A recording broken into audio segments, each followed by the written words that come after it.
नमस्कार, स्वागत है आपका 4 टीवी न्यूज पर। मैं हूं आपके साथ जोही सिंह। बुलेटिन की शुरुआत करते हैं। दिल्ली की मुख्यमंत्री रेखा गुप्ता का बयान सामने आया है, जिसमें उन्होंने कहा कि ये वो नाले हैं जिसे पिछली सरकारों ने गंभीरता से नहीं लिया। हमने अभी 3 बड़े नाले को देखा, हर जगह से एजेंसी में क्लैरिटी नहीं थी। आज से ही बारिश में क्या क्या काम करना है उसके लिए काम शुरू हो गए हैं।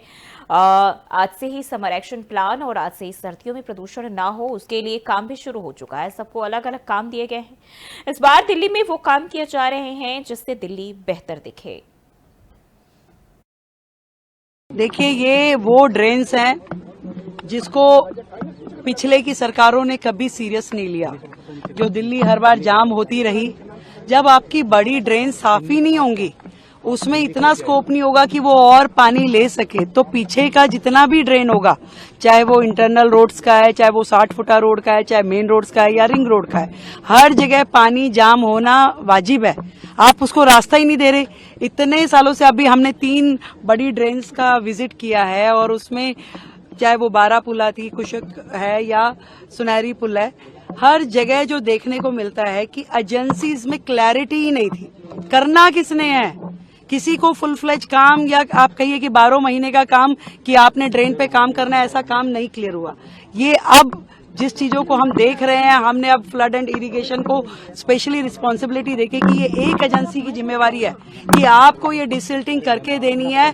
कितना होगा, टाइम बाउंड तरीके से कब तक आप करेंगे, पूरा का पूरा उसके मानक तय करके उसमें बजट में उसके लिए एलोकेशन हो, क्योंकि ये सबसे बड़ी नेसेसिटी है कि बारिश में दिल्ली में पानी ना भरे। ये सारा का सारा ड्रेन्स जो है बारिशों से पहले खाली होनी चाहिए और उसके बाद जो हमारी उसके पीछे की रोड्स हैं उसके लगते हुए नाले भी साफ हो।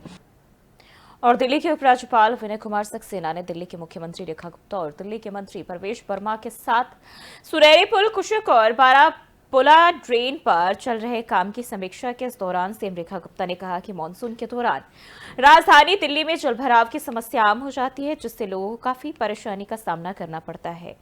इस समस्या के समाधान के लिए दिल्ली के उपराज्यपाल विनय कुमार सक्सेना ने दिल्ली के मुख्यमंत्री रेखा गुप्ता और दिल्ली के मंत्री परवेश वर्मा के साथ सुनहरी पुल, कुशक और बारापुला ड्रेन पर चल रहे काम की समीक्षा की और शहर के प्रमुख नालों का निरीक्षण भी किया। अधिकारियों को साफ निर्देश दिए गए कि मानसून से पहले सभी प्रमुख नालों की सफाई पूरी हो जानी चाहिए। दिल्ली की मुख्यमंत्री रेखा गुप्ता ने कहा कि ये वो नाले हैं जिसे पिछली सरकारों ने गंभीरता से नहीं लिया। हमने अभी 3 बड़े नाले को देखा, हर जगह से एजेंसी में क्लैरिटी नहीं थी। आज से ही बारिश में क्या क्या काम करना है उसके लिए काम शुरू हो गए हैं। आज से ही समर एक्शन प्लान और आज से ही सर्दियों में प्रदूषण ना हो उसके लिए भी काम किए जा रहे हैं। सबको अलग अलग काम दिए गए हैं। इस बार दिल्ली में वो काम किए जा रहे हैं जिससे अब दिल्ली की जो कंडीशन है वो बेहतर हो सके।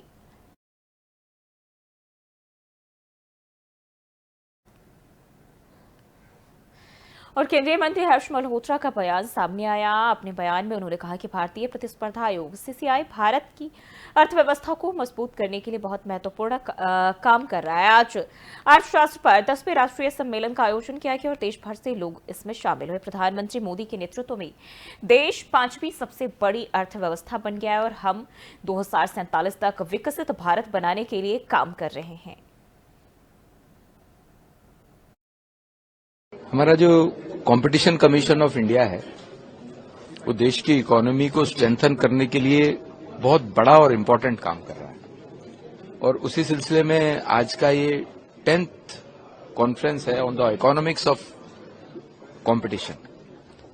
सारा दिन के यहाँ डेलिब्रेशंस रहेंगे, पूरे देश भर से लोग आए हैं और सभी स्टेक होल्डर्स हैं, लीगल ह्यूमैनिटीज हैं, इकोनॉमिस्ट हैं। हमारे इस कंपटीशन कमीशन को जो रन करते हैं उनके टॉप ऑफिसर्स हैं सब यहाँ पर, और मैं समझता हूं कि ये देश की इकोनॉमी को स्ट्रेंथन करने के लिए एक बहुत बड़ा प्रयास है। आज मोदी जी के नेतृत्व में भारत 5वां बड़ा इकोनॉमिक स्ट्रेंथ बन गया है। 11वें पायदान से 5वें पायदान पे पहुंचना और मोदी जी का ये सपना कि हम अगले 4 साल में पूरे विश्व स्तर पर तीसरी बड़ी इकोनॉमी होंगे और 2047 में भारत एक विकसित देश होगा, उसमें हमारे इन कंपटीशन लॉज का और हमारे इस कमीशन का बहुत बड़ा हाथ है और बहुत बड़ा हाथ रहेगा, क्योंकि इसमें इसके कारण से कोई भी बड़ा प्लेयर डोमिनेट नहीं कर पाता है और छोटे से छोटे मार्केट में आने वाले ग्रुप को, कंपनी को भी लेवल प्लेइंग फील्ड मिलता है अपने आप को प्रेजेंट करने का। और इनोवेशन इसके अंदर एक बहुत बड़ा पार्ट है। मार्केट का रियल वैल्यू लेकर के हम ऐसे लॉज को बना और करीब 2 महीने की कड़ी मशक्कत के बाद तैयार की गई उत्तर प्रदेश भाजपा के जिलाध्यक्षों की सूची रविवार को घोषित की जाएगी। हालांकि आपसी विवाद को देखते हुए 1 दर्जन से अधिक जिलों के अध्यक्षों की घोषणा रोक ली गई है। इस प्रकार भाजपा की संगठनात्मक बैठक 98 में से 80 से अधिक जिलों की घोषणा हो पाएगी और प्रदेश के चुनाव अधिकारी डॉक्टर महेंद्र नाथ पांडे के निर्देश पर उन जिलों के चुनाव अधिकारी और प्रेक्षक संबंधित जिलों के लिए रवाना हो चुके हैं। जिला चुनाव अधिकारियों द्वारा रविवार को दोपहर 2 बजे सभी जिलों में एक साथ जिलाध्यक्षों के नाम की घोषणा की जाएगी। इस मौके पर हर जिले में एक बड़ा नेता या मंत्री भी मौजूद रहेगा। भाजपा संगठन के चुनाव की प्रक्रिया पिछले साल में शुरू हुआ और उस समय मंडल अध्यक्षों का चुनाव दिसंबर और जिलाध्यक्षों का चुनाव जनवरी के अंत तक कराने की समस्या और जो समय सीमा है वो तय की गई, लेकिन मंडल अध्यक्षों का चुनाव ही जनवरी में संपन्न हो पाया। तमाम जिलों की सूची में शामिल नाम पर सवाल भी उठने लगे थे। इसके साथ ही सूची पिछड़े, दलित और महिलाओं की भागीदारी की कमी रह गई थी और उस पर शीर्ष नेतृत्व ने आपत्ति जताई थी। ऐसे में प्रदेश स्तर पर संगठन मंत्री ने एक सूची की गहनता से परीक्षण कर सभी विसंगतियों को दूर करके सूची तैयार कराई है। बढ़ते हैं आगे। राष्ट्रीय राजधानी दिल्ली में हुई हल्की बारिश के साथ चली तेज हवा ने वायु प्रदूषण को धो दिया है, जिसके चलते शनिवार को सीजन की सबसे साफ हवा रही।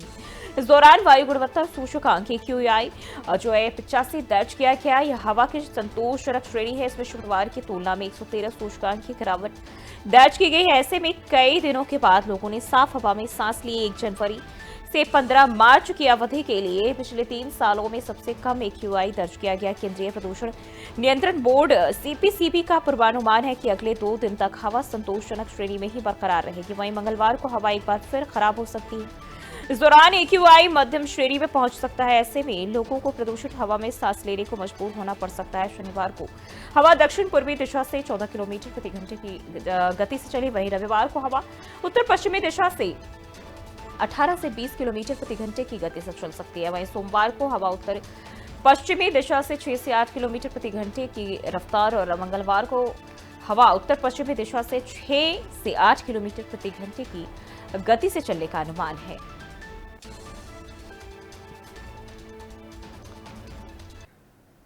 बढ़ते हैं आगे। एक और जानकारी, जहां 9 महीने में फंसे अंतरिक्ष यात्री धरती पर आ पाएंगे वापस। बुश विल्मोर और सुनीता विलियम्स की धरती पर वापसी हो सकती है। अंतरिक्ष यात्रियों के ISS पर सिर्फ 8 दिन रहने की थी उम्मीद। तकनीक समस्याओं के चलते 9 महीने से अधिक का समय लग गया। तो अंतर्राष्ट्रीय अंतरिक्ष स्टेशन ISS पर 9 महीने से फंसे अंतरिक्ष यात्री बुश विल्मोर और सुनीता विलियम्स धरती पर वापस लौटेंगे।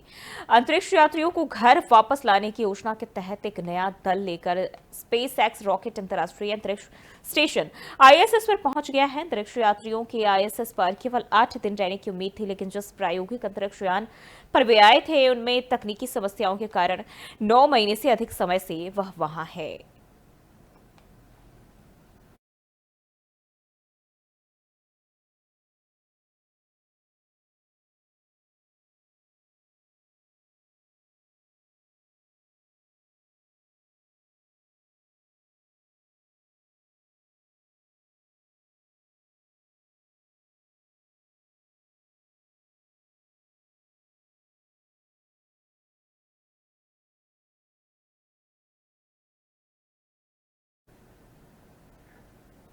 तो फिलहाल के लिए इस बुलेटिन बस इतना ही। देश और दुनिया की तमाम खबरों के लिए देखते रहिए 4TV न्यूज।